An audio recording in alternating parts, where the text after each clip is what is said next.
Anna. And I'm Katie. We're the VIETCH Rays, and you're watching Mark and Mike on Down the Stretch, right here on the Capital Off-Track Betting Television Network. It is round pound at the wheel alongside of a Happy Ticket. Platinum Ballet is right there in third. Round pound and Happy Ticket are right together. A furlong to go. Round pound and Happy Ticket, they've done it all the way. They're digging in now. Round pound, Happy Ticket, two top quality mares in digging it out. And a great classic performance. Round pound wins the Missouri Breeders' Cup by a nose. Happy Ticket ran second. Platinum Ballet was third. The running time a minute. 43 and 4 for a second.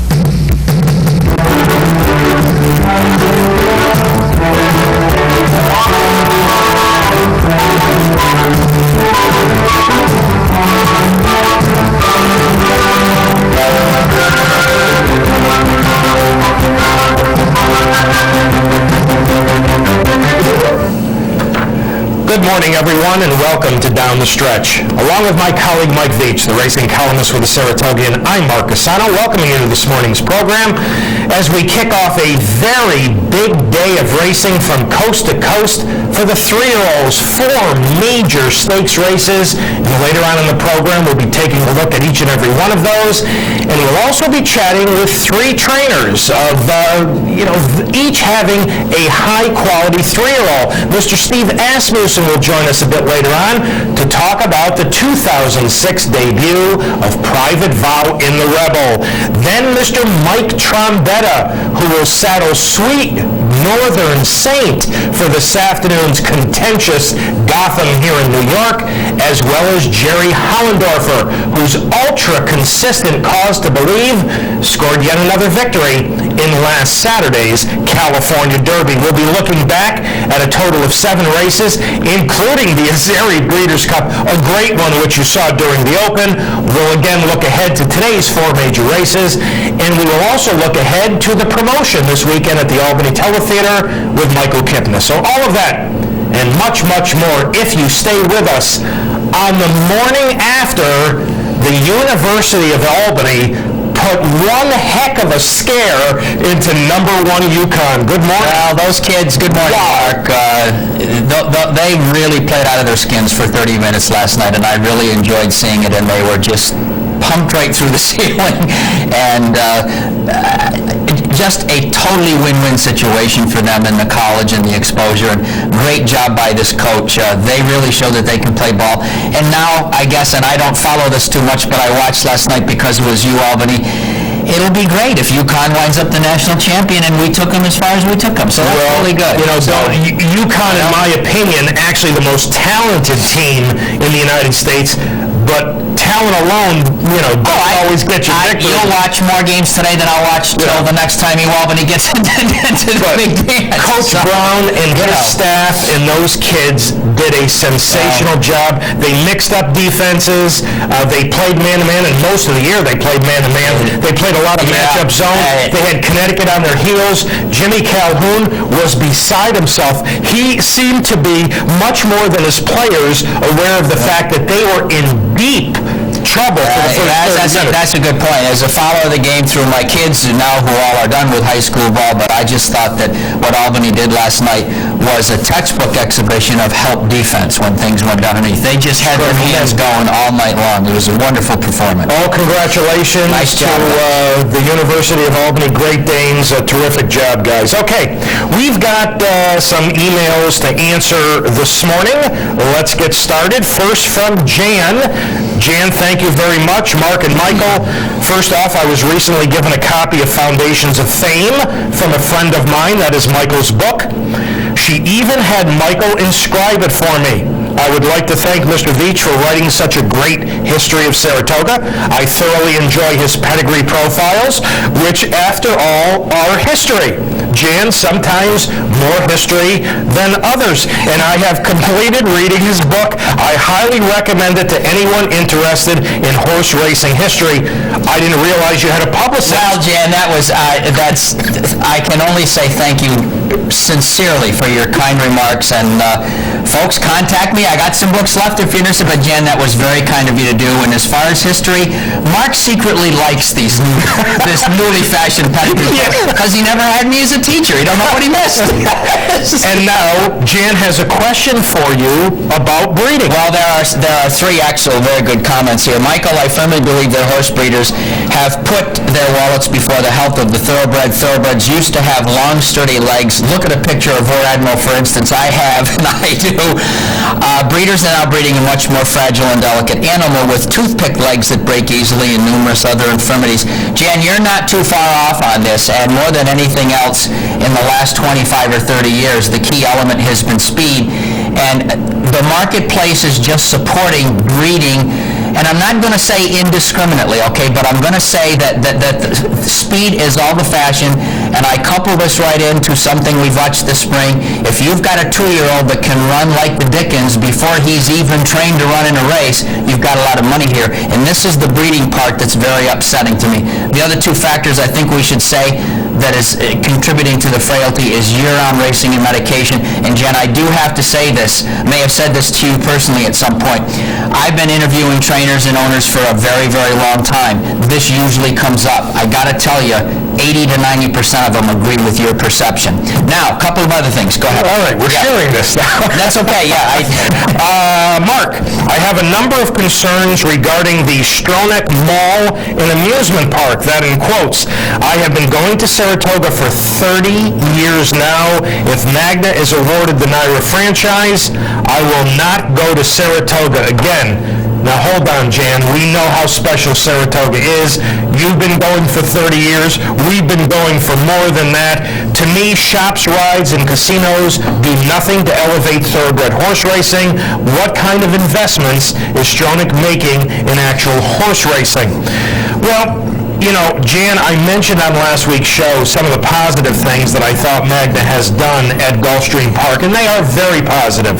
I mean, certainly the training facility they built at Palm Meadows is an outstanding training facility with excellent dormitories for the backstretch workers, and I mentioned on last week's show, the dormitories at Gulfstream Park for the backstretch workers are absolutely, far and away, better than any I've seen anywhere in North America.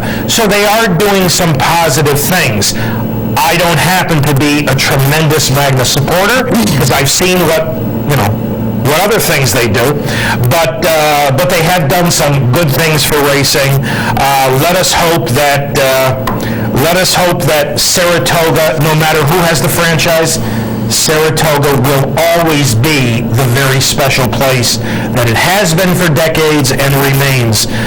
Jan continued, personally, I would rather see NYRA keep the franchise, and we shall see. Jan, thank you very, very much for your kind words, and thank you for your email. Very, very nice. Anything else? No, that's fine. And if you're looking for a publicist, well, you've got a great job in the book. Paul, thank you for your email. And finally, from Tara, a couple of comments. Why is the Times Union, and we're reading this doesn't come from us, obviously, this comes from Tara. Why is the Times Union so horrible on racing? Tara, I don't understand, quite what you mean. I mean, the Times Union does a fine job covering racing from the sports side. Jim O'Donnell, one of their reporters, has done nothing short of a sensational job. Model work on getting information. So, yes, James has. Yes. Tara, I'm not really sure about that. Lastly, I noticed some of Ruffian's split times while watching some of her races and was shocked to see things like 24-4 and 49. Would she have been that good today? Tara, that might be the easiest question ever to answer. Ruffian would have been absolutely as great today, in my opinion, as she was those days. Your thoughts? I don't disagree. when she did 108 and change in the spin-away, that has to be one of history's greatest moves by a filly of any age, a horse of any age. She did it as a 2-year-old filly. There are a few people who think she was, period, the greatest thoroughbred of all time. I mean, she was magnificent. I'm sorry she didn't make it. She does give me goosebumps. And yes, she was always in front. And I have said a couple of times in the show not to belabor a point, but in my dream matchup of the 100 greatest horses running straight across the field, she's in front until she goes down. She was that good. Nobody ever wanted to run with her because, you know, you wouldn't be left standing. So thank you very much, Tara. Thank you to Paul. And by the way, wasn't that Vince Bricelli that rode her that day in the spinaway? I don't think it was Jacinto. I'm sure you're right. I think it was Vince Bricelli. He may have even, I'm sure you're right about that. Thank you, Tara. Thank you, Jan. Thank you, Paul. And for those of you who would like to correspond with us here at Down the Stretch, here are the ways in which you can do that. Through the United States Postal Service, Down the Stretch, Mark and Mike, Capital District, OTB 510 Smith, Schenectady 12305, or electronically at viewer mail at capitalotb.com. This coming Thursday in Saratoga Springs at the National Museum of Racing and Hall of Fame, something which you can be directly involved in. Partner, if you would. Yeah, ad hoc committee member Jack Knowlton has been made this a point of his, and I'm glad, but this is one of 2 opportunities in the state for the public, the fans, to show up. And in this case, it's this coming Thursday, March 23, from 5 to 9 at the National Museum. And call this number, 518-429-7395, if you want to schedule a time to speak. Written testimony to the ad hoc committee on the future of racing, 50 Wolf Road, Albany, New York, 12232. But it's the opportunity for people up here to tell the committee members in person, this is what I think is important. Additionally, there are some seminars going to precede this at the museum today. I don't know if you have a list of them or not, but go right ahead. In fact, beginning at about 10:15 next Thursday morning, and you are invited to attend these free of charge. There are 3 panel discussions. The first one, a perspective on the state of racing and breeding, both nationally as well as here in New York. Panel discussion number 2, integrity in the industry. There's one that could take quite a while, with the emphasis on medication. And panel discussion number 3, the challenges and issues facing backstretch workers. And that is something that not many of us think about very often, but that's something that's becoming ever more critical as the years go on. Well, it's so critical, in fact, that it would not surprise me if when New York gets down to actually writing the terms of the next license holder, they may insert that as something, if you want to race here, that's something you've got to show us in dollars and cents you're going to take care of. I hope they do. You know. But again, free of charge next Thursday at the museum. And if you would like to be part of it and would like to speak, all of that begins at 5 p.m. In case you missed it on last week's show, I mentioned something about the National Turf Writers Association, YouBet.com, offering journalism scholarships.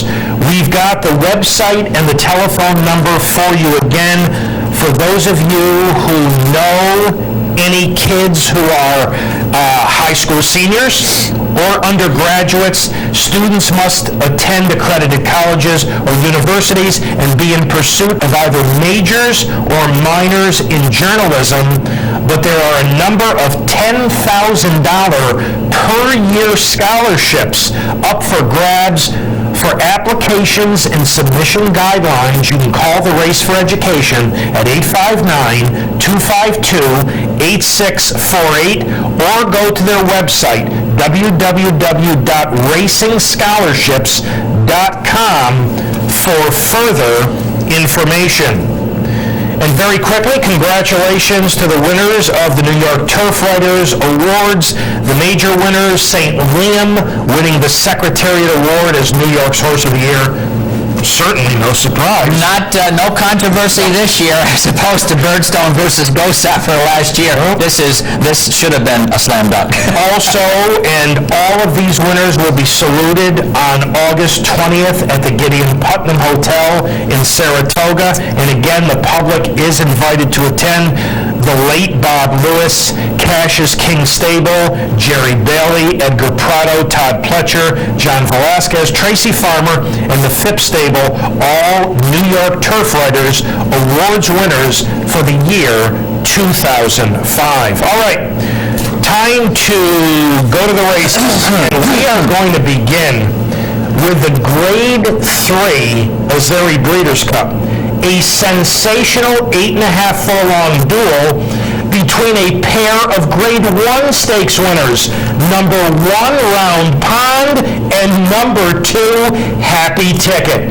Ladies and gentlemen, when is the last time you saw two outstanding thoroughbreds race head-and-head for the entire 8.5 furlongs? Round Pond inside, coming off a single 6-furlong sprint win. Happy Ticket outside, coming off a single race in 2006, that a 1-mile event against totally overmatched rivals. They would battle every step of the way, and Round Pond, in receipt of 5 pounds from her rival, would edge away in the last 50 yards to win by a neck in one of the most exciting races, head-to-head duels we've seen in quite a while. I'm so happy that the fans in Hot Springs got to see an event like this in person. You'll be talking for a long time that you were there for this day. I'm also glad Mark brought up the weight spread, because I was gonna if he doesn't. I'm still stuck in the past. I think it matters, and you can say what you want, but Happy Ticket had to spot it, and she was making her first start at Oaklawn Park. I really have written this on a number of occasions. I don't ever think the distaffers get enough, respect in the public eye. At the end of this year, if this isn't one of the races of the year in the Race of the Year contest, then there's something very unfair. This is a marvelous, marvelous contest. And at the end of this race, I want you to listen to the combined records of these two fillies. 23 starts, 17 wins. Sorry, somebody had to lose here. 4 seconds and 1/3. Once again, 23 combined starts, only one of them off the board, so you had to figure they'd finish this way. Just a tremendous race. Platinum Ballet, who chased every step of the way, kind of sat there and ran well. She was beaten a length and a half. Folks, they ran the last 2.5 furlongs in 30-1, which over that racetrack this winter, now that racetrack was much more glib that day than it has been for the meet. But I want to tell you something. After going head-and-head, the last 2.5 furlongs in 30-1 is racehorse time. That is absolutely sensational. I thought that was a great piece of training by John Service, because Round Pond had exactly one 6-furlong sprint. We showed it to you on the program a few weeks ago. I told you that Stuart Elliott sat, as confidently, rode as confidently. Well, to come out of one 6-furlong sprint and run like that was tremendous. Sure was. But in defeat, Happy Ticket. What can you say? Will they go for the older filly race here? The Apple Blossom, I really hope they do. Man, what a race the Apple Blossom could It's be. gotta be. Not only Round Pond and Happy Ticket, Star Parade got scratched from the sloppy Santa Margarita, and Star Parade was an unlucky loser of the Apple Blossom last year. And how about Spun Sugar, who came back with that monstrous allowance win at Gulfstream? The Apple Blossom could be absolutely terrific, but that was a wonderful race. And I've been saying this for years. If you post-grade races, you get more of an accurate assessment of the race. That's got to be one of the greatest Grade 3 races we've seen in a long time. Now, the following day at Oaklawn Park, they ran the Razorback, and despite his outside post, Rockport Harbor made a pretty comfortable lead here under Stuart Elliott. Look at him just galloping. He's the odds-on favorite. Second start of the year off a, somewhat suspect win in the Essex. Watch number 4, Purim, sitting third on the fence in the blue and gold. He prepped for this in a 7-furlong stakes at Tampa for one of the most dangerous shipping trainers of my lifetime, Tommy Proctor. When Rockport Harbor stops unexpectedly, and suddenly at the top of the stretch, it's all Purim to win the Razorback over Arch Hall by 2 lengths.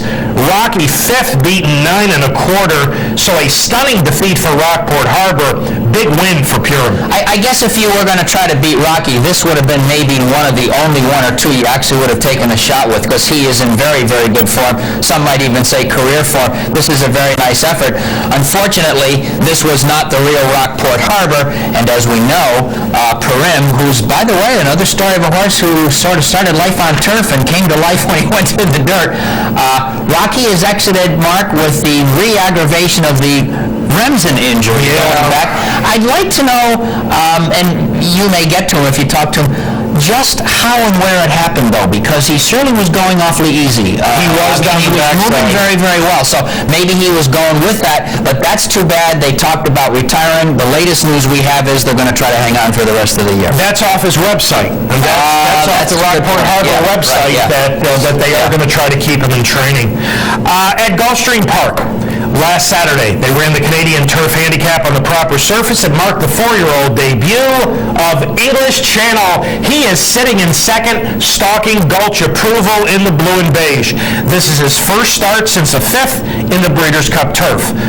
One of the things that normally you don't have to worry about with a Todd Pletcher horse is when they're coming back off a layoff. And that was exactly the case here.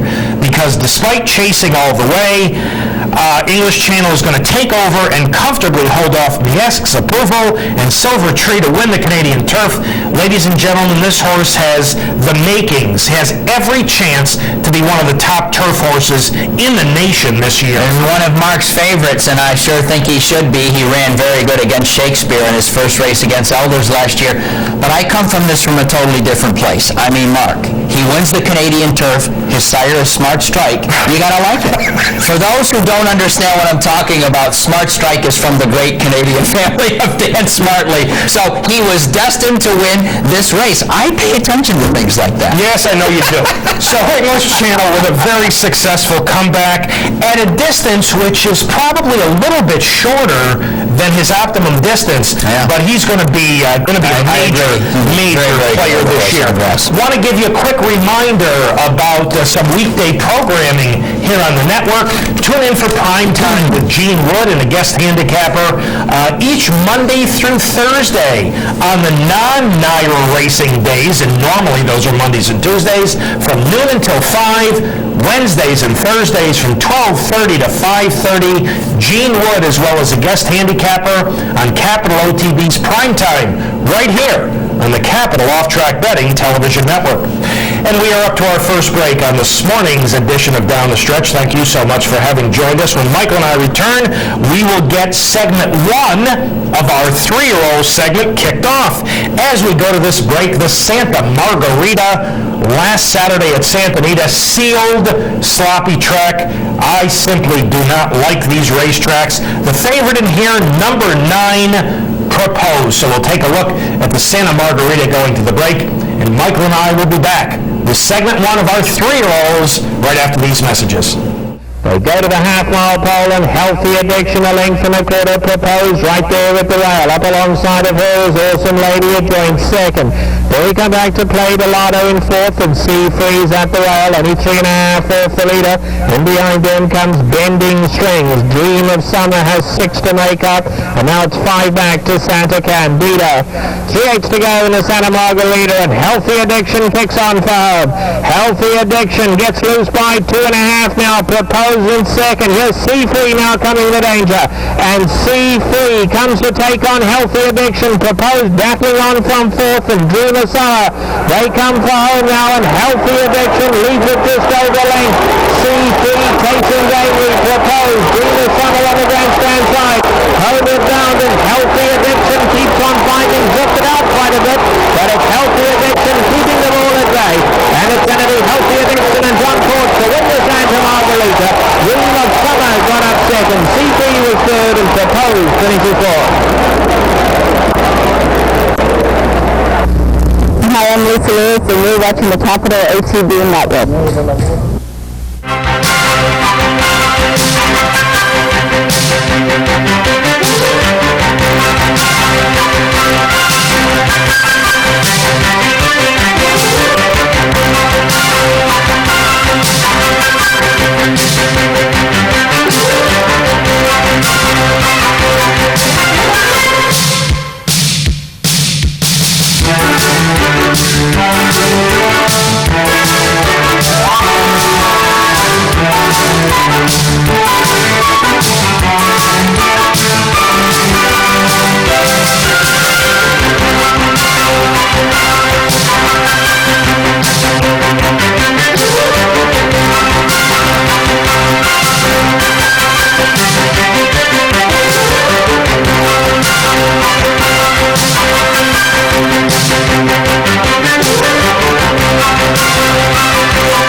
Welcome back to Down the Stretch, everyone. Mike VIETCH to my left, I'm Mark CUSANO. You just took a look at the Grade 1 Santa Margarita, which went to Healthy Addiction for John Sadler and John Court. Not surprisingly, wire-to-wire fashion. I've seen so many sealed sloppy tracks over the years simply carry speed no matter how long the distance of the race is. All right, we are going to kick off our 3-year-old segment with a look at the one major stakes race from last week with Kentucky Derby implications, that being the California Derby, a 5-horse field featuring number 5, Cause to Believe, in the hot pink silks here for the kings of Northern California, Jerry Hollendorfer and Russell Bays. Now in front, and basically about to run off, is Sinister Minister, who broke his maiden in a claiming event for $62,500 and then was purchased for like 10 times that amount immediately after the race. You know, if you got a 3-year-old who can stand up and run, people are going to give you $500,000. Here he is, the jock, you know, he's running off, now he's going to try to strangle him, and that's just the beginning. At the top of your screen, sitting chilly in last in the hot pink silks, is Mr. Bays and Cause to Believe, the 1-2 favorite. Now, Jerry Hollendorfer said after the race he was a little bit worried that Cause to Believe was that far back, but no reason to worry, because through a very interesting stretch run, the leader, Sinister Minister, is going to bounce off the rail like a pinball machine, and Cause to Believe is going to roll on by to win by 4. The problem is, he didn't beat anything. He looks good doing it. How good is Cause to Believe? That's what all the talk is, particularly post-race here. And interestingly, people are still going to say it, even if he runs well in his next race, because it looks, Mark, like it's the Illinois Derby. And so a lot of people are going to say, well, you know, he's not going to one of the Grade 1s. Ouch. He's not going to one of the Grade 1s. And so he'll go into the Kentucky Derby not having been in the fire, so to speak. Well, at least 2 comments. First off, it's Jerry Hollendorfer, and I don't really need to know much more than that. This guy is a really good horse trainer. And secondly, you know, I got over this a few years ago. I had it in my mind that Northern California racehorses were in some fashion. You know, well, every year they come along, and every year somebody comes out of this particular race, and the one in late January, the Golden Gate Derby, and they seem to do well on the trail. I think this is a very, very decent, maybe very good 3-year-old. We just don't know. We're going to talk about his pedigree in a moment. But, yeah, it's nice visually, and yeah, he's not beating anybody. But I think he would have held his own against a lot of horses this particular day that are 3-year-olds. I agree. Minute 41 seconds, last 2.5 furlongs and 32. I mean, you know, he did have everything go his own way. Sinister Minister was a nutcase and, you know, gave Cause to Believe every advantage. But this is a very good race. Seldom runs a poor race. And in a few moments, you will listen to Jerry Hollendorfer talk about his outstanding 3-year-old. But for right now, it's a pedigree, the first of 2 pedigrees on this morning's program. And within this pedigree profile, you will watch this colt win the El Camino Real Derby, and then you'll have one more look at his victory from last to first in the California Derby. Here's Michael's look at the Jerry Hollendorfer trained Cause to Believe. And all I can say about a horse who has been nowhere on my own radar screen until I had to tooth this pedigree is, well, now. Cause to Believe, emerging as a serious player on the road to Louisville, was bred by Overbrook Farm. You know, the late William T. Young's nursery that has given us classic winners such as Grindstone, Tabasco Cat, Editor's Note, and Timber Country, as well as major winners Cat Thief, Flanders, Seaside Attraction, Storm Cat, and Surfside. I could have done this whole story with his major stakes winners. But if you can believe this, folks, they let this gray son of Maria's Mon go for $50,000 as a yearling, and in one of the greatest of all pinhooks, in turn he sold for $20,000 less, or $30,000 as a 2-year-old.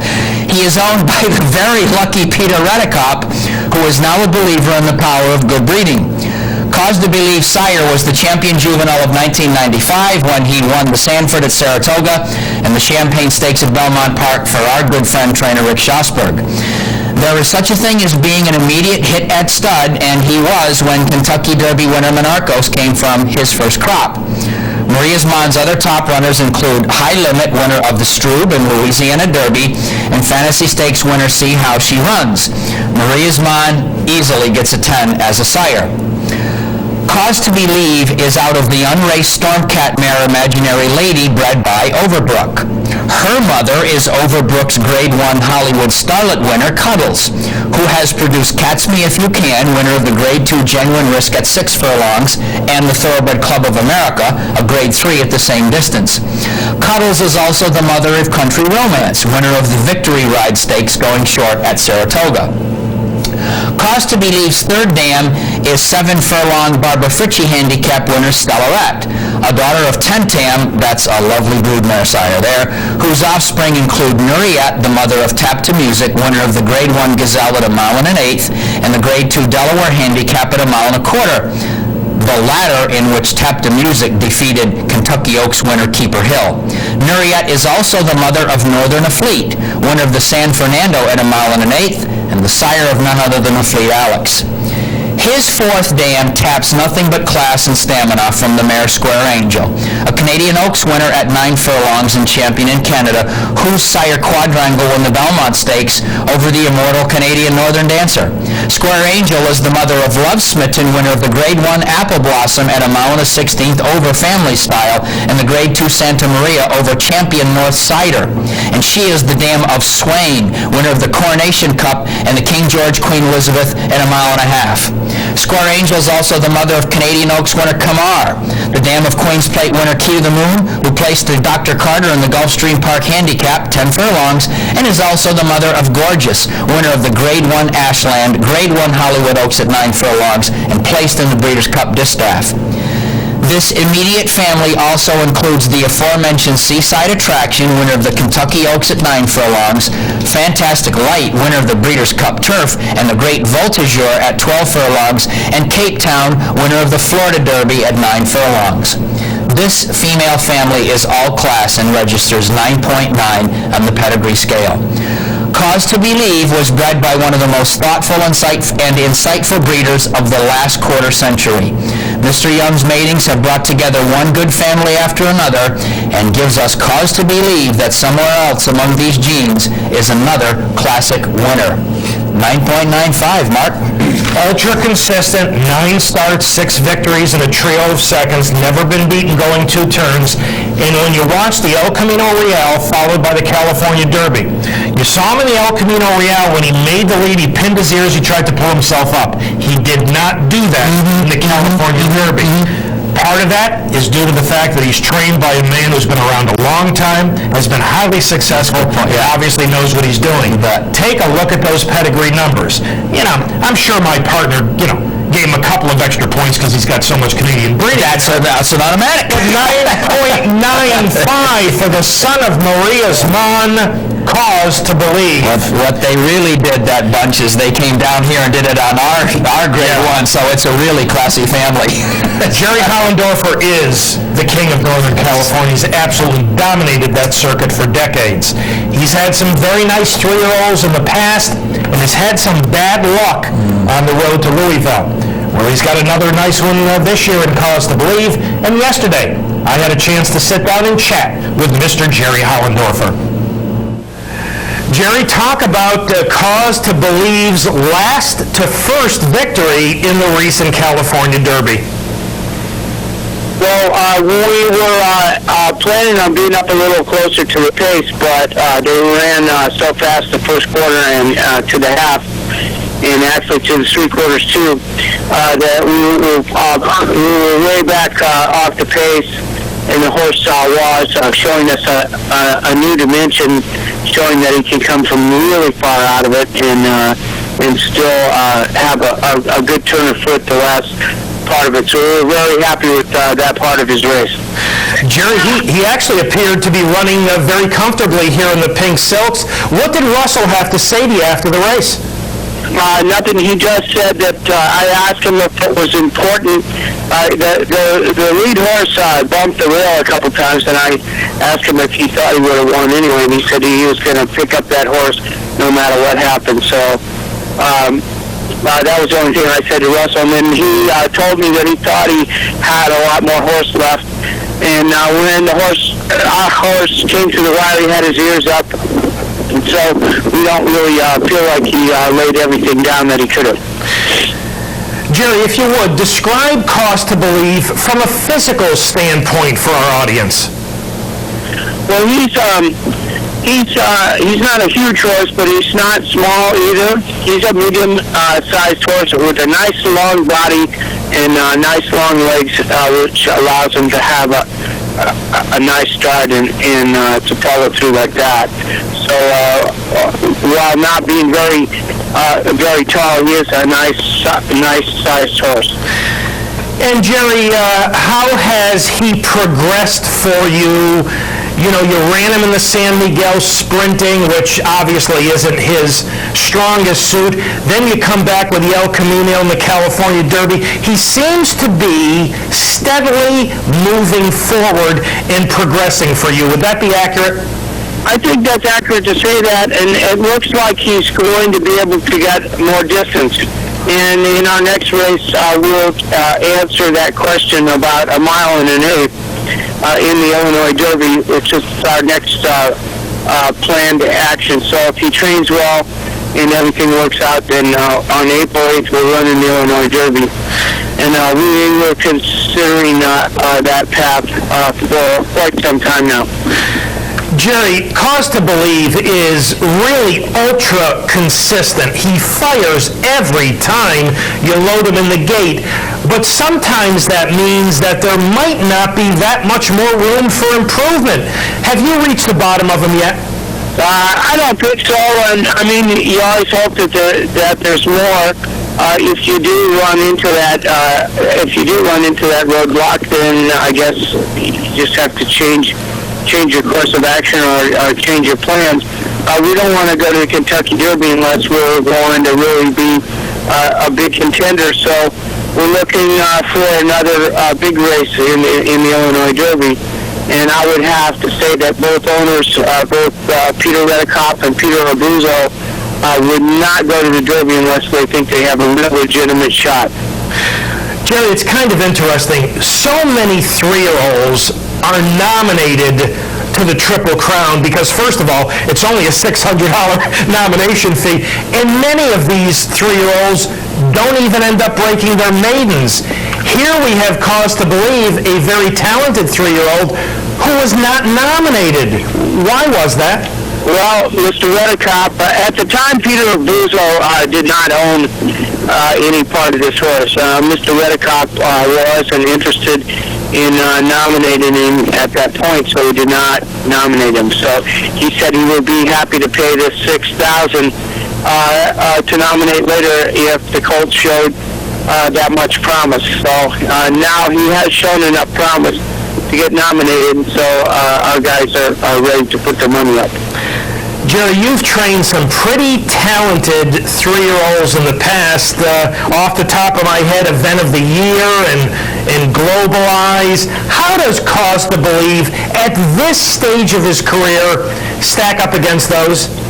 Well, you know, it's hard to judge horses. It's hard to judge horses talent-wise because they're running at different times. But I would say that as far as soundness and as far as timing and being prepared, this coach is in a better position than the other coach that I've tried to get to the Derby. It just worked out the timing on the races came up just about how we wanted, and we haven't had any real big physical problems with him, only little tiny things that happen to every horse. You know, we're not fighting a training schedule. He's been able to train regularly and keep very fit. Jerry, that's wonderful. First of all congratulations on the success with Cause to Believe. All the best in the Illinois Derby, and hopefully, if he gets you to Louisville, all the best on the first Saturday in May. And thank you so much for having joined us this morning on Down the Stretch. My pleasure. Jerry Hollendorfer, ladies and gentlemen, the trainer of the California Derby hero, Cause to Believe. It will be fun. First of all, thanks to Jerry. It'll be fun to watch him move up to some more significant competition because he is a talented racehorse. All right. A couple of weeks ago, when I spoke to you folks from sunny and warm South Florida, I talked to you about a colt who was entered and subsequently scratched in the Swale Stakes that day by the name of Showing Up. And the reason that Barclay Tagg scratched him that day was because he was looking for a 1 mile allowance race to fill. Well, that allowance race took place last Saturday at Gulfstream. Showing Up is number 5 in here. His main threat, Châtain, number 3, as well as the somewhat overhyped Flanders Fields, who is number 6. But Showing Up, making only his second career start in the Royal Blue and White, he's owned by Lael Stables. He's going to encounter early pressure from number 4 Podgy. Then when he puts that one away, Flanders Fields is going to move up and challenge him. Well, the recipient of all that early pressure to Showing Up is going to be Châtain, who's just sitting there, and he's going to make an inside run coming to the top of the stretch.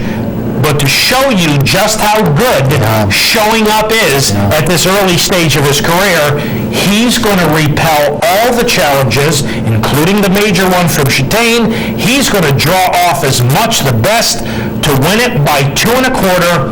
In the process, setting a new track record. The track was very fast this day, but despite that, this was a very good performance. I agree. He actually, down the backstretch, looked as though he was welcoming the competition. It was like, okay, show me what you've got. This is really, really a nice horse. These are 2 very nice debut races. They've got Barclay Talking Wood Memorial, and there is going to be a supplement to the Triple Crown Trail because he got off so late. But this is very, very good looking by New York Sire Strategic Mission. Don't know if I'll get to do this. Pedigree, as I was saying to Mark off camera, it looks very, very grassy, but it doesn't matter. This guy can run on the dirt. He is a good-looking specimen who they paid next to nothing for. Muscular. And boy, has he run. I was so impressed with his maiden race where he was forced to wait behind horses. When he split horses turning for home, he literally exploded in a matter of 10 strides. Here he repels pressure from 3 different horses and draws off. This is a serious racehorse. That's a great game. The problem is, the Kentucky Derby's literally around the corner, and he's only made 2 starts, and the people who own him, Lael Stables, those are the Jacksons, also own Barbaro. How about that 1-2 combination? Not too That's bad. not too shabby. But congratulations to Barclay on that victory with Showing Up. And finally in this segment, the 3-year-old fillies come into play in the Santa Anita Oaks. The favorite in here, number 9, Wild Fit, second in each of her last 3 starts, including a second to Balance in last. The second choice, the aforementioned Balance, number 7, beaten only once in 5 prior starts in a handy winner versus Wild Fit in last. Folks, they made the wrong favorite in here. Now, of course, all the West Coast people heard that my partner had Wild Fit as number 18 in his Derby pool. They did. So they just pounded her. See, that's out there. Well, I want to tell you something.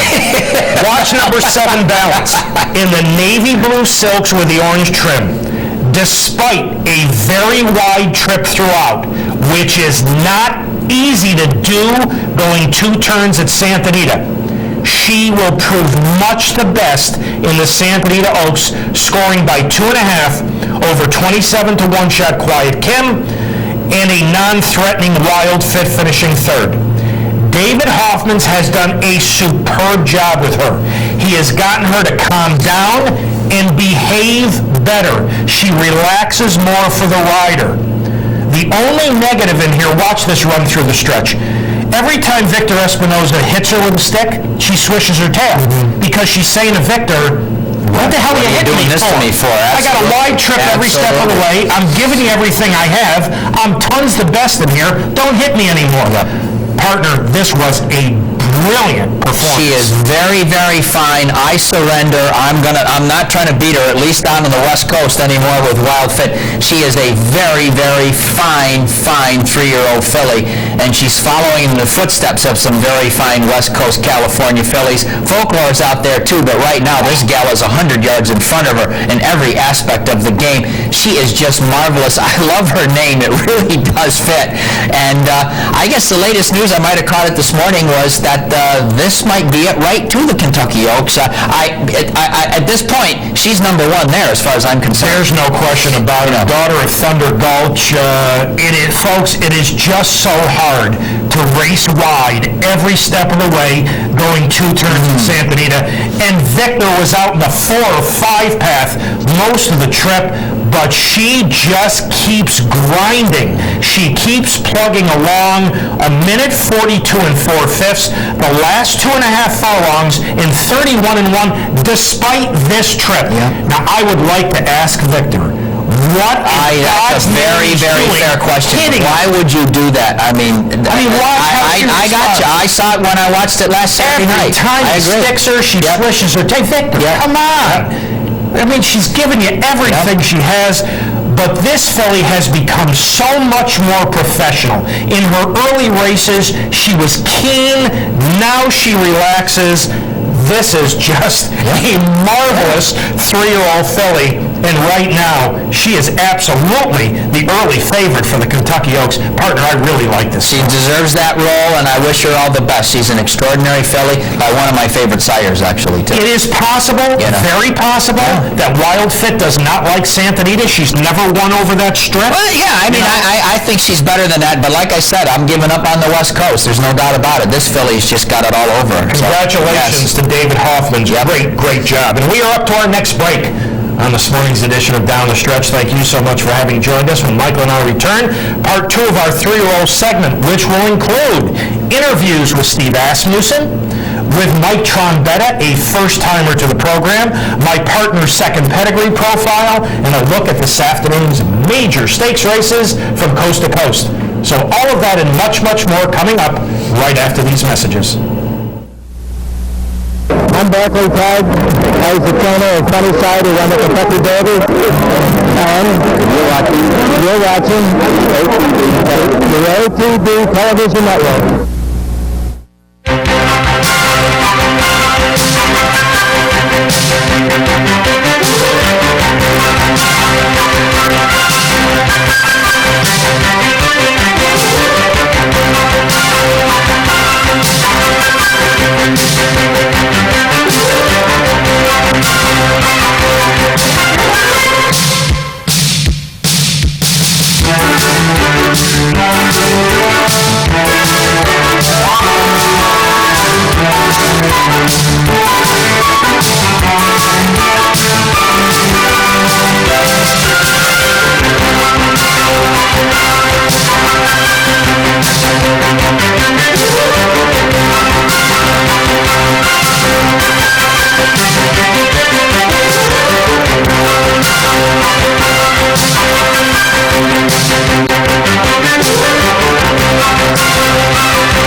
Welcome back to Down the Stretch, everyone. Mike VIETCH to my left. I'm Mark CUSANO. I'm expecting a call from Victor Espinosa any moment now.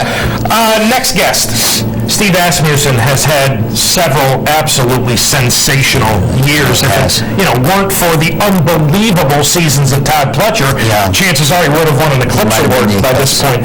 And later this afternoon, he brings back one of the top 2-year-olds from last season, Private Vow. But partner, we're past the middle of March, and here's Private Vow's first start. And that, before we go to Steve, that reminds me to alert you to what I thought was a really startling answer. I asked him about it is mid-March and why have you waited so long? And you should listen carefully to how Steve explains that and how rather boldly he explains it. So let's listen to Steve talk about the returning Private Vow. And here's Michael's interview on Thursday with Steve ASSMUSSEN. Steve, you concluded your 2-year-old campaign last year in the Kentucky Jockey Club after the misfortune with the broken rein in the Breeders' Cup. Why did you pick that race to finish out last fall? We were stable at Churchill at the time. I thought there was several positives of it, other than the fact that it ran November 26th, which was a little later in the year than I wanted to run it. Steve, in your opinion, and that brings me to my next question, is it, a lot of people say it's important to be familiar with the Churchill Down surface. Do you think that's a factor when you're heading for the Derby the next year? I think it's something to eliminate. Some horses wholly won't skip away. Some of the horses that they've attributed easy goers, some of their lack of success to them not handling the track. It's just one more variable you don't have to worry about with him having success over the surface. Steve, Private Vow was undoubtedly one of the best 2-year-olds last year in 2005, no doubt about that. I think our audience would like to know from you why you've waited until mid-March to make his 3-year-old debut. I'm trying to win the Derby. I think it's become way too important to be the favorite than it has been to win it.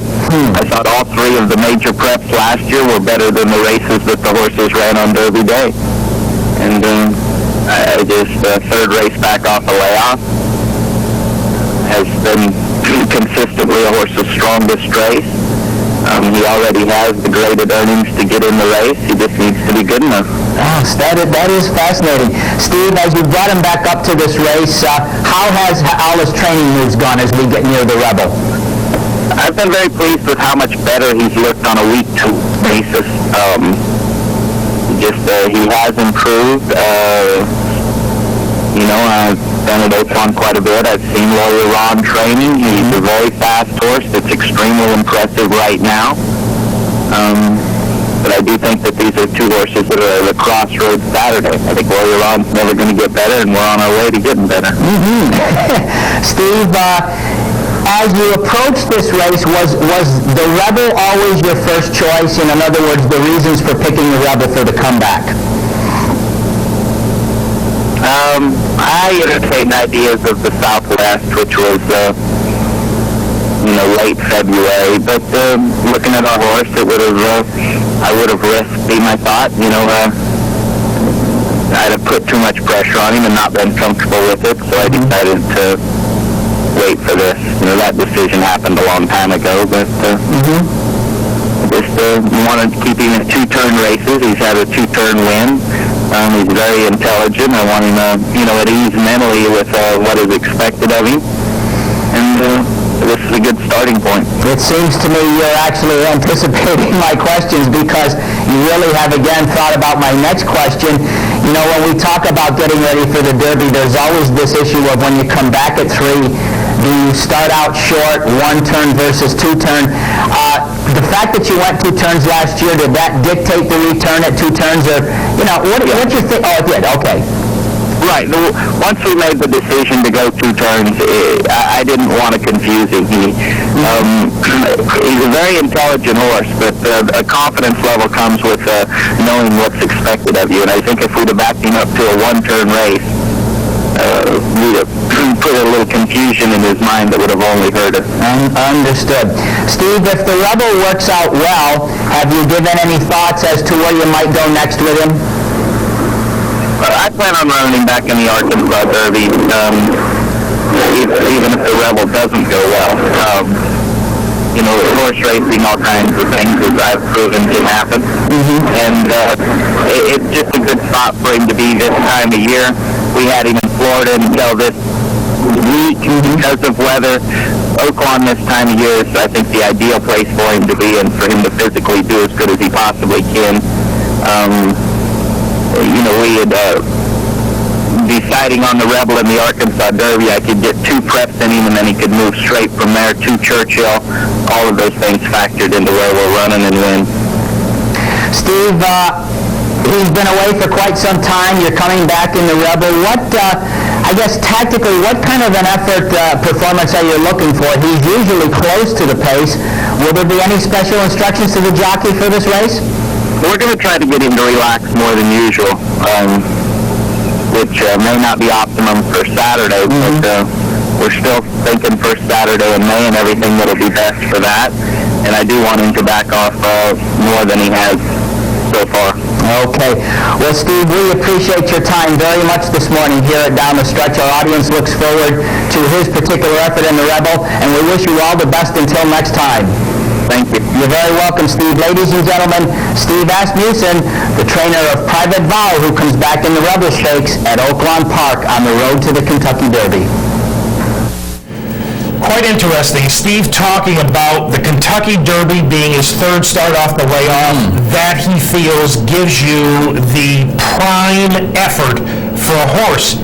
But at the same time, he's also bucking some recent history because, as we know, the last horse to win the Kentucky Derby after having started only twice as a 3-year-old was Sonny's Halo, and that was a long time ago. A long time ago, and when I was paying attention to those stats, I think something's coming to mind that Sonny's Halo was like it was 40 years up to the time he did it. So it's pretty rare. Almost 25 years, Sonny's Halo. And Steve ASSMUSSEN is saying, hey, third back off the left, what are you worried about? This is the way to do it. So intriguing. Fascinating race at Oaklawn this afternoon. Let's take a quick look at the field for the Rebel. Lawyer Ron drawing the rail makes things interesting because we know he's got a lot of natural speed. I'm personally convinced he's better with a target to run at. But with drawing the rail, will Bob Holthus say to John McKee one more time, let's go from there, I don't want you getting in trouble, or will Johnny be able to sit back off horses somewhere? That could be the key to the entire race, because in my opinion, Lawyer Ron is strictly the one to beat in here. You've got Private Vow coming off the layoff. You've got Well Said, a 2-time a winner of 2 in a row, including a beautiful trip last time under James Graham, overcoming a difficult post position, moving up in class.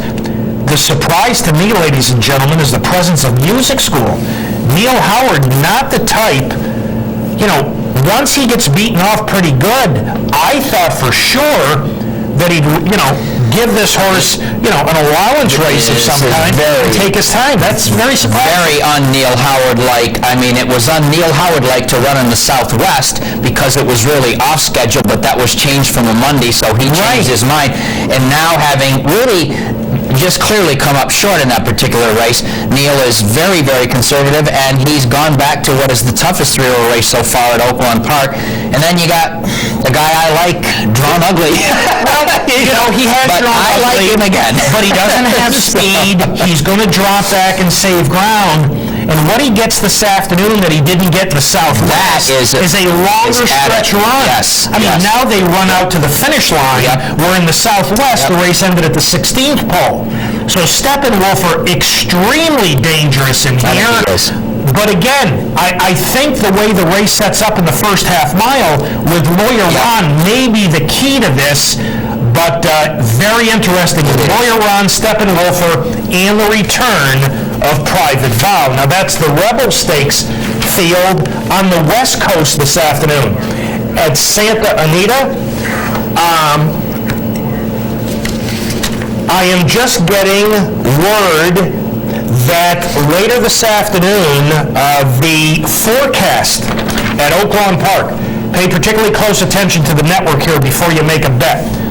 Thunderstorms and an 80% chance of significant rain. Now, I don't know how the meteorologists in Arkansas are compared to the meteorologists around here. I may as well get a call from meteorologists as well as Victor Espinoza. But pay attention before you make a bet in the Rebel, because there may be some pretty bad weather at Oaklawn Park. Now, as I was saying, in Southern California, at Santa Anita, the big one, the San Felipe. Coming 2 weeks on the heels of the Santa Catalina, unusual schedule out there. Let's take a look at the field for the San Felipe, basically dominated by Bob Baffert. He's got Point Determined from the inside. Everybody's gaga over Point Determined. I think he's a nice colt. I also think he's a bit overhyped. Perfect inside post position, natural tactical speed, could be dangerous in there. Refinery, we watched his race on the show a couple of weeks ago for Dick Mandela, the Blinkers partner, made a substantial difference last time. They did. That was a fine professional performance, and he's wasting no time going into the fire to get some graded earnings today. In my opinion, Bob and John is strictly the one to beat in here. Now, he has won his last 2 starts, and those races were a bit unusual because they both featured ultra-conservative early pace. Well, this afternoon, the pace of this race should be, much more lively than 48-2 or 48-4 to the half. But this is a colt who's very well bred. Baffert's giving him plenty of races to not only get a foundation in conditioning, but to teach him what the game's all about. It's got to happen today. He's got to show something. We've got some maiden winners like Simon Pure in here. A lot of people were high on Racketeer from Bobby Frankel. I am not one of those. Personally, I think Bob and John strictly the one to beat in this afternoon San Felipe. There's only one other pedigree is good, and it's AP Warrior. And wow, what can I say? Well, this is another one of my logical plays. Since he owes me a lot of money, and since he's changed hands, and I like John Sheriff's, I might get lucky today with AP Warrior. Yes, yes, you might. Keyword luck. Yes, you might. Okay. All right. He is number 20 on your list, if I'm not I mistaken. put him back in due to default. You just didn't want that $1.3 I can't let million go of that colt stuff, to be off your I list. am the pedigree man. Oh, God. Here we go. Pedigree profile number 2. Within this pedigree, you're going to watch him run third in the Hollywood Futurity, because that's the best competition he's faced in quite a while. Then you're going to watch him stalk a conservative pace and win the Sham Stakes. Here is Michael's look at the Bob Baffert Stoner side owned Bob and John. And trainer Bob Baffert is certainly known for his Kentucky Derby prowess, having accomplished 3 victories with Silver Charm, purchased for $100,000 as a 2-year-old, Real Quiet, purchased for $17,000 as a yearling, and Warren Brunblum, purchased privately after his victory in the Illinois Derby. Bob and John is a different story, being a homebred raced by Bob McNair's Stoner Side stable. And when Baffert says Bob and John reminds him of Real Quiet, having run the Real Quiet Stakes with him, maybe we better listen. Bob McNair of Stoner Side selected Seeking the Gold for his mare Minister's Melody, a daughter of Deputy Minister that he acquired for $400,000 as a Keeneland September yearling in 1995. After she earned back that purchase price, topped by a victory in the Grade 3 Arlington Oaks at 9 furlongs, McNair bred her to Seeking the Gold, whose stud fee is a rather cool $125,000. In addition to Bob and John, she's also the mother of Connie Bell, who won the Auntie Mame Stakes last fall at Belmont, going a mile on the grass, and placed in the Lake George, in the Tensky at Saratoga. Deputy Minister, a champion and sire of Awesome Again and Touch Gold, is a scion of the Northern Dancer line, and when Seeking the Gold has been bred to such mares, the results have been, well, pretty golden. This cross has yielded the likes of Dubai Millennium, Flanders, Dream Supreme, and the wonderful mare The Bank, in addition to Bob and John.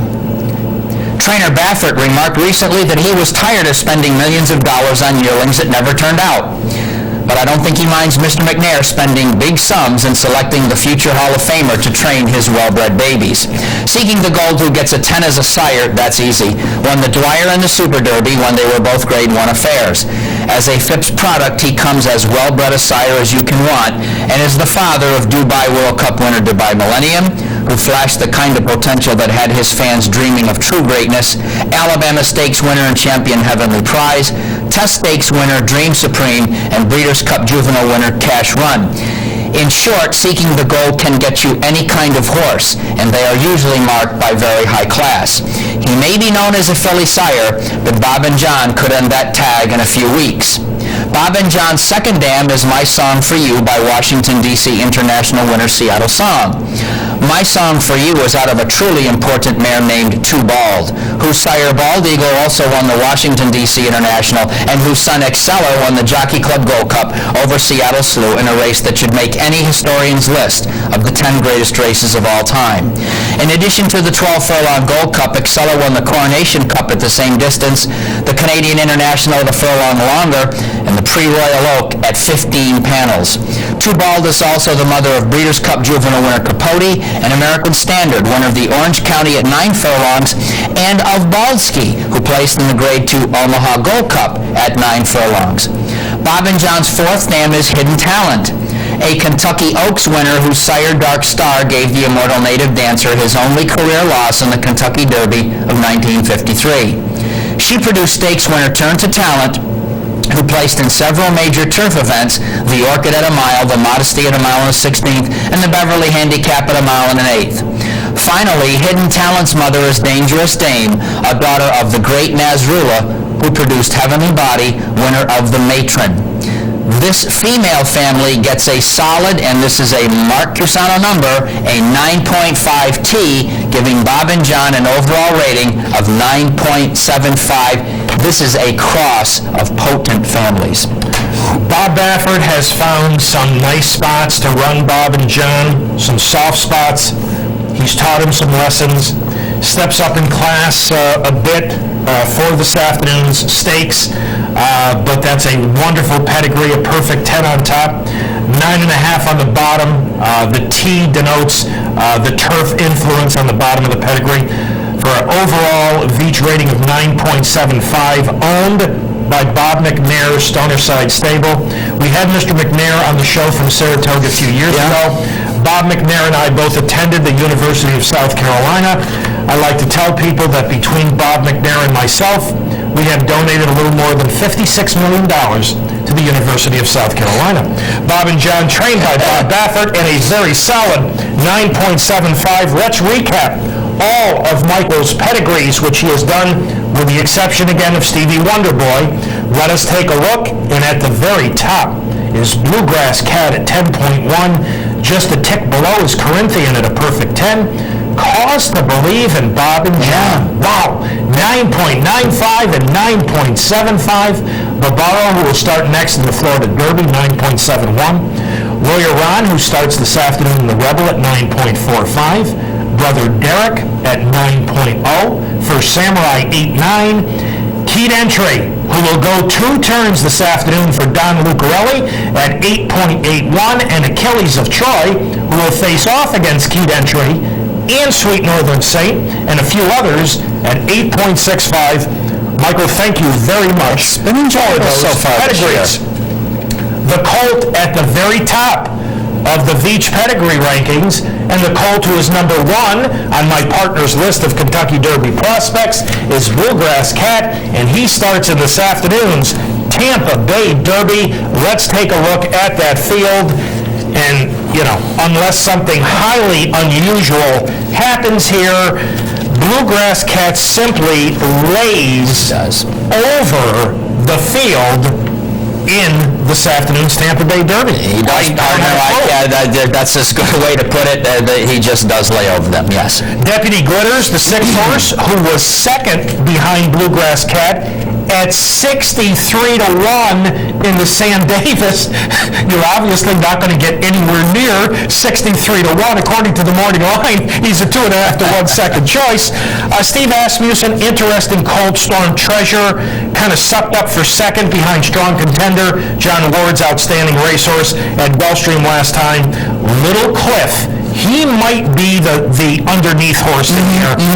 Bad post position last time, wide all the way, draws better this afternoon, but Bluegrass Cat, there's no way he'll be even money. None. If he's even money, run to the window. You know, he's got to be 2 to 5 in here. He just looks like he lays over the field in the Tampa Bay Derby. No tremendous... I have no insights on this race. That's my number one pick, my number one Derby horse, and I'm sticking with him so far. All right. The one other outstanding stakes for 3-year-olds this afternoon happens right here in New York, and that's the Gotham. Very, very interesting race. In a few moments, we'll take a closer look at it. Mike Trombetta is a gentleman who we have never had on the show before.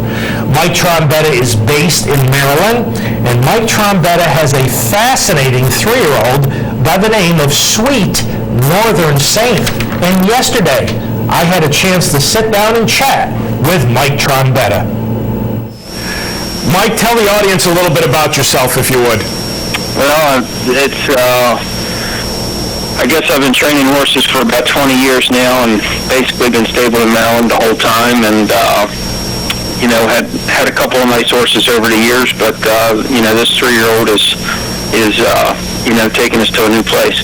He certainly has, Mike. He is a fascinating 3-year-old, beaten a mile in his debut on turf before you got him.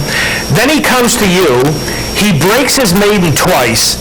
In 3 starts on dirt since you've gotten him, they don't even come within a pole of him, including this wire-to-wire win in the Miracle Wood in last. Talk about Sweet Northern Saint, if you would. Right. He's an exciting type. Fortunately, he's the kind of horse that will, he has a good bit of speed to carry himself a long ways, and he still has a little left to kick one at the end and come on the last quarter the way he's supposed to. Mike, that's very interesting because we know in the Gotham that there is a lot of speed, and you unfortunately drew 10 of 11. Mike, will he break and then settle in behind horses?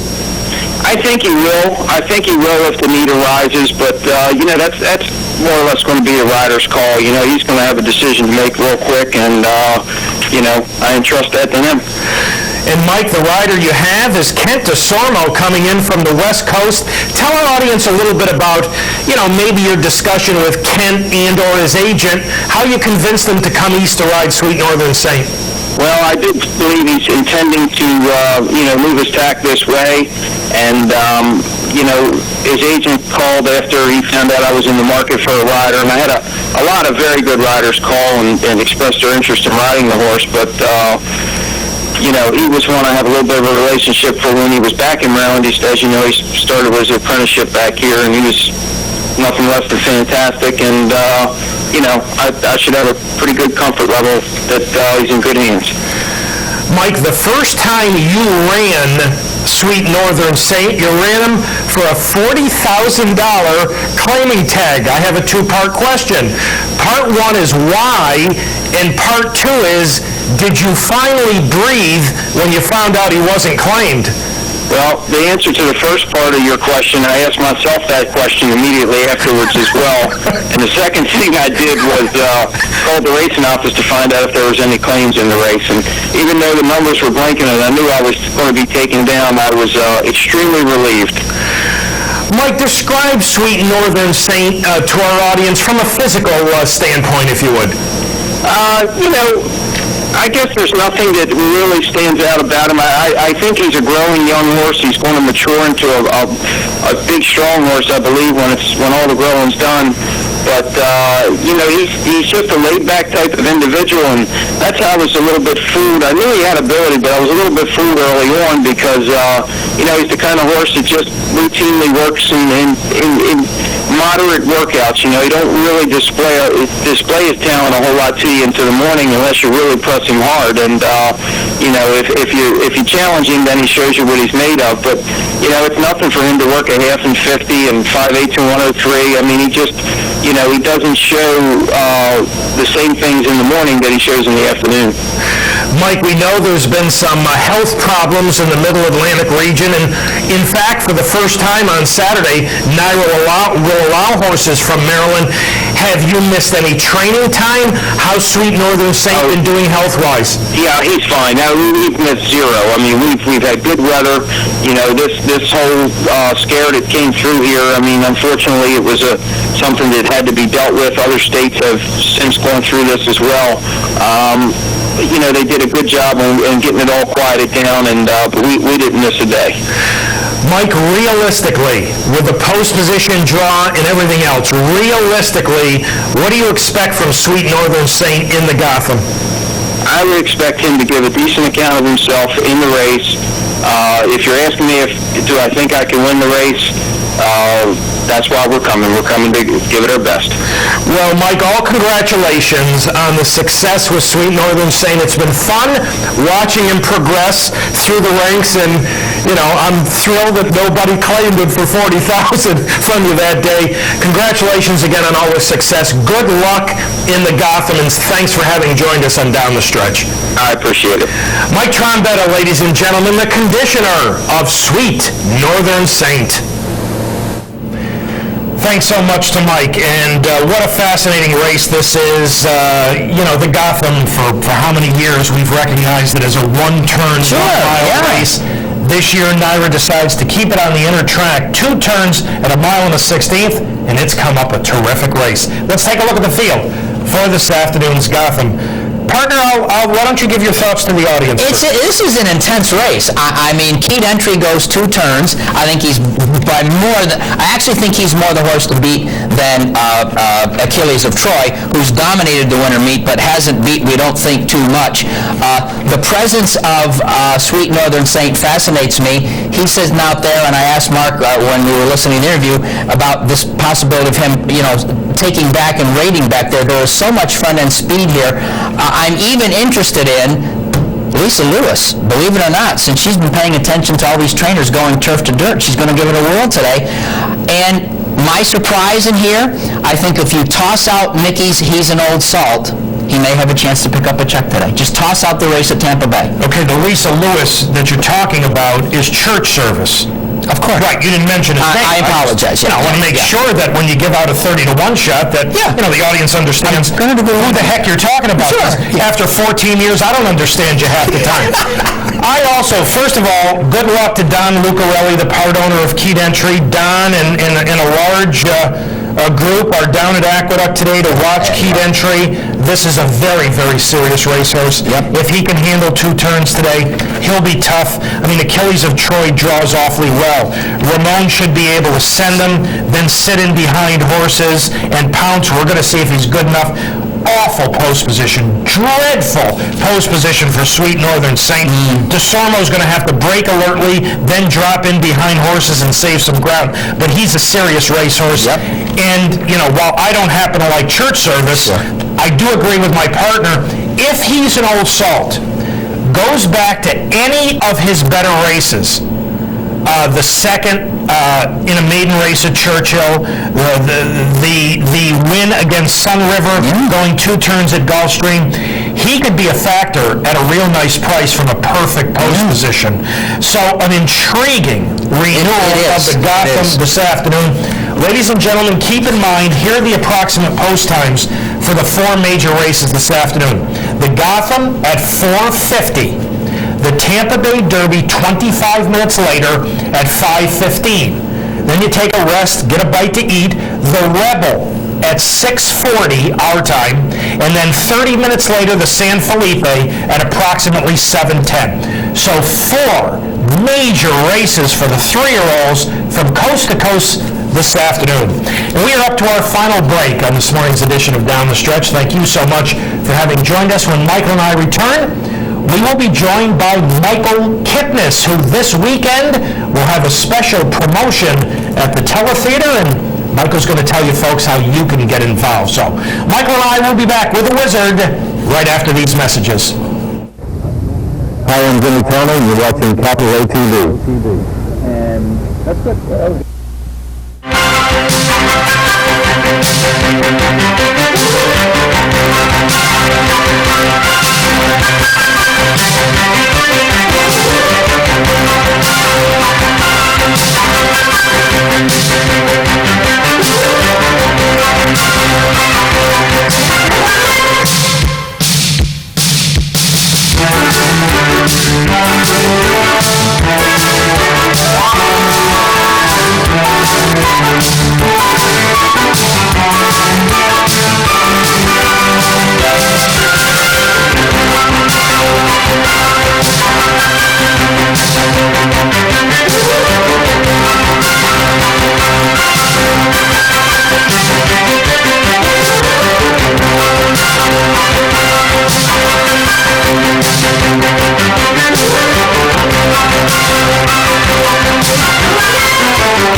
Welcome back to Down the Stretch, everyone. Mike VIETCH to my left, I'm Mark CUSANO. Today and tomorrow at the Albany Teletheater, The Weekend with the Wizard, and joining us now live via telephone, the Wizard himself, Mr. Michael Kipnis. Michael, welcome back to Down the Stretch. Thanks for having me on, guys. Good morning. Michael, tell our audience what this is all about. What are you being staked to this weekend? Well, Capital OTB has given me a bankroll of $2,500 to use today and tomorrow, and my job is to pick races from around the country that I feel like I'm going to wager on, and then manage the bankroll to try to win money for the patrons that are involved in the contest. And Michael will remind our entire audience that in addition to the 20 people involved in the contest, you folks can follow along with Michael's selections, recommendations, and wagers on the network throughout the course of the afternoon. Michael, let's talk for a moment about strategy, mindset. You've looked at this afternoon's card. I mean, is this a grind-it-out type of thing, or might you take a major stab if you like something? Well, I have about 13 plays, and the plays are from Aqueduct, Gulfstream, Tampa Bay Downs, and one from Turfway and one from Santa Anita. And, you know, I handicapped all those cards over the last couple of days. And these are the races that I feel most comfortable with as far as wagering on. You know, I certainly have races that I like better than others. Taking a position, well, I have some price horses, and it depends on how the bankroll is going. If I can get into a rhythm and build up the bankroll, I got no problem wagering a sizable amount of money. But I also am cognizant by the fact that I have to manage the bankroll over 2 days. So I'm certainly not going to leave myself short for Sunday's action. Michael, without giving away the plays right now, because obviously the amount of money is going to be somewhat dependent on what the bankroll is like, what kind of odds you're getting, but let the audience know which races in particular are you particularly high on right now? Well, I do like I'm going to be playing the pick 4. Races 2, 3, 4, and 5 at Aqueduct. That's one play that I like because I do have a key horse in there. I like the early double at Gulfstream Park. I like the 4th race at Tampa Bay Downs. I also like the 6th race at Tampa Bay Downs, and I like the 7th at Turfway. So I do have several races. All these races are ones that I plan on wagering on. And it's really dependent on how I'm doing, depending on how much money I'm races. All right, ladies and gentlemen, you heard it. The pick 4 at Aqueduct, the early double at Gulfstream, the 4th and the 6th at Tampa, as well as the 7th from Turfway. Michael, we want to wish you all the best this weekend at the Teletheater, and build that $2,500 and have some fun. Thanks a lot. Thank you. Good luck, Mike. Thanks, Michael. Michael Kipnis, the Wizard. And again, ladies and gentlemen, even if you're not one of the 20 folks directly involved in sharing in Michael's bankroll, you can get his selections throughout the course of the afternoon right here on the Capital Off-Track Betting television network. And again, make sure, well, you should make sure with every racetrack you're going to play, but particularly with Oak Lawn, with that 80% chance of thunder showers by 3 o'clock this afternoon, make sure you check on things. Final reminder for those of you who would like to correspond with us here at Down the Stretch, here are the ways in which you can do that. Through the United States Postal Service, Down the Stretch, Mark and Mike, Capital District OTB 510 Smith, Schenectady 12305, or electronically at viewer mail at capitalotb.com. On next week's show, it will be Dubai World Cup Day, and we are in the process of trying to work out with our friend Jim Corns, arranging some interviews. We're looking to try to get Buff Bradley, the trainer of Brass Hat, who will be competing in the $6 million Dubai World Cup, and we are looking forward to having John Ward on the program. John won't be going to Dubai. He will be going to Turfway, but he'll be going there with Strong Contender, one of the most impressive allowance winners this winter. I agree. Yeah, and this is another interesting situation in this particular Derby trail. We will give you a recap of the 4 major stakes races from this afternoon, so all of that coming up on next week's show. Time to thank all the folks who helped get this week's show on the air. Pete Persico directed, Pat Peretta, Kurt Flick, Dan Hayes, our associate producer Julie Hoxie, and special thanks to this morning's very special guest, Jerry Hollendorfer, Steve Asmussen, Mike Trombetta, and thanks to the Wizard for having joined us this morning. And again, follow along with his selections all weekend long right here on the network. Again, the Gotham approximately 4:50, the Tampa Bay Derby 5:15, the Rebels 6:40, the San Felipe 7:10. Should be a fun afternoon. The great sorting out process continues, and hopefully by 7:30 tonight we'll have a clearer picture and get me to the church on time. Get you to the church on time, all right? And if you're wondering why we haven't done the pedigree of Private Vow yet, that's going to be fun. That's a very sensitive subject. That can wait. Have a good week. I know I'm in dual trouble for that. Again, congratulations to the University of Albany. Great job, guys. Coach Brown and the staff, sensational job. It was an awful lot of fun watching last night. Ladies and gentlemen, have a wonderful weekend. Thanks so much for having joined us this morning, as always. Enjoy all this terrific racing action from coast to coast here at Capital.